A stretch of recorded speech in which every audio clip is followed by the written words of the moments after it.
Bienvenue. Merci.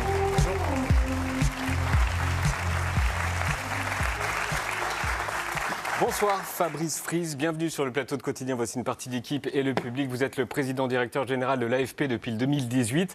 Alors on va le dire, on est des gros clients de l'AFP, on est abonnés aux dépêches. J'ai par exemple celle du jour. Certaines de celles du jour, c'est comme ça, hein, ça se présente comme ça, une dépêche de l'AFP. Je ne sais pas si vous pouvez zoomer. Donc il y a un titre, il y a une heure d'envoi, elles évoluent tout le long de la journée. On est aussi abonné aux images vidéo. Voici par exemple ce que vous nous avez envoyé aujourd'hui.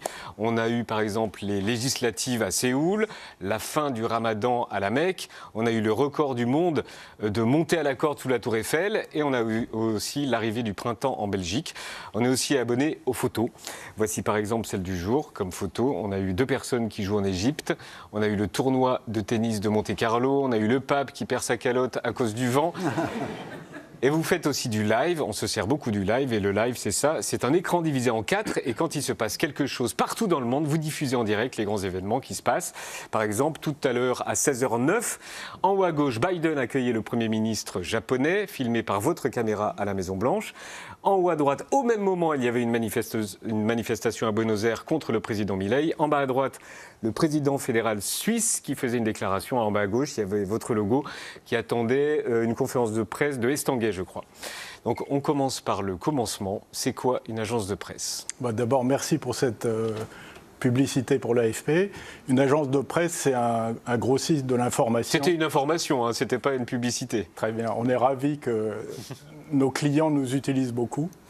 Les agences, c'est des grossistes de l'info, c'est-à-dire qui recueillent l'information sur le terrain, qui la vérifient, qui la mettent en forme et qui la diffusent. Alors, elles la diffusent à qui ? Ça, c'est ce qui les différencie des médias. Elles les diffusent à des entreprises, comme votre société de production, dont beaucoup, en majorité des médias, et à des institutions.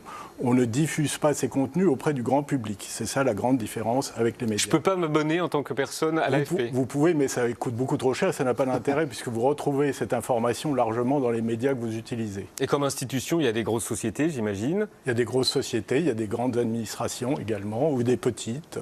L'Élysée est abonné ? L'Élysée est abonné, la gendarmerie de Montauban est abonnée, mais aussi partout dans le monde, puisque nous sommes une agence mondiale. Le modèle dominant des agences, chaque pays a son agence principale et qui quadrille son territoire. Donc, par exemple, l'agence allemande va quadriller tous les lenders allemands, mais il n'existe que 3 grandes agences mondiales qui sont Associated Press, américaine, Reuters canadienne et l'AFP française. Reuters, c'est pas anglais ? Était anglais et maintenant passé sous pavillon canadien, acquis par une grande famille canadienne qui appartient maintenant au groupe Thomson Reuters.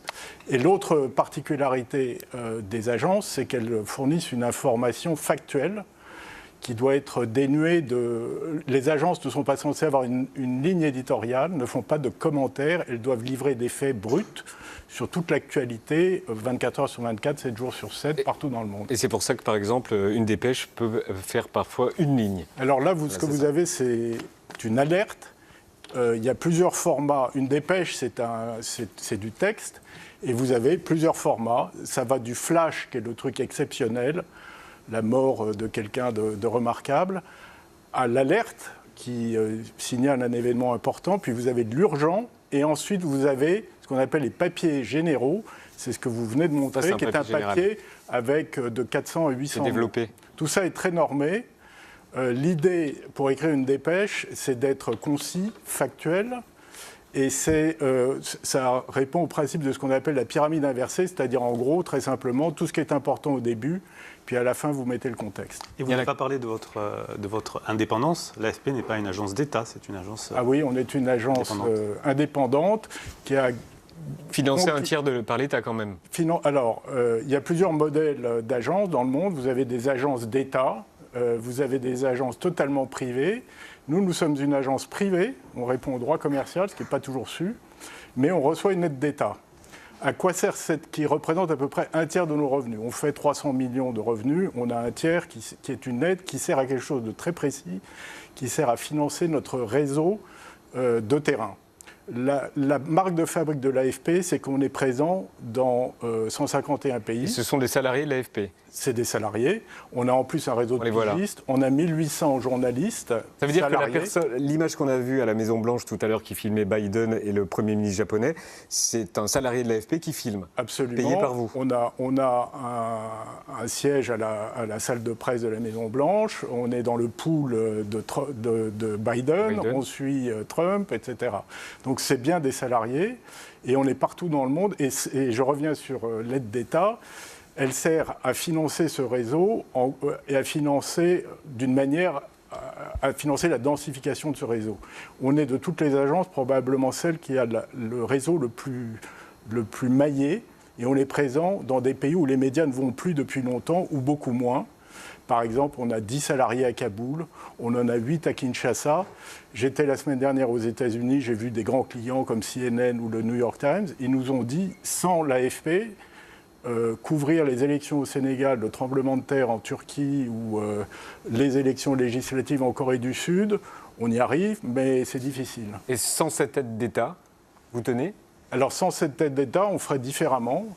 Si un président arrivait, une présidente arrivait, on ferait et différemment. l'aide d'État. Les agences qui n'ont pas d'aide d'État, par exemple Reuters, ne reçoivent pas d'aide d'État, mais en revanche, ils sont beaucoup plus diversifiés dans leurs revenus.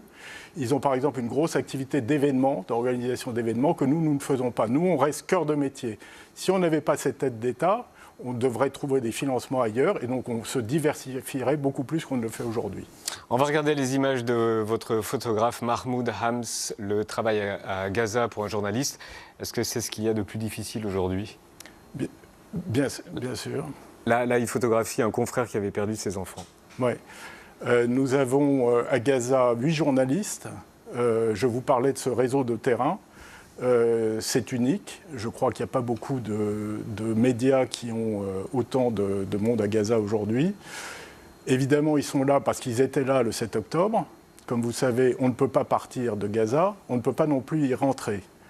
C'est un cas unique. Même pendant la guerre de Syrie, on arrivait à faire entrer des journalistes, à les faire franchir la frontière. Et ce sont des journalistes qui font, je dois leur rendre un coup de chapeau particulier, parce qu'ils font un travail absolument admirable. Ils continuent ce matin, je regardais un peu leur reportage. Vous avez cité le reportage sur la célébration de l'Aïd, extrêmement triste à Gaza. Il y a eu leur entrée dans Khan Younes, la ville, les ruines de la ville.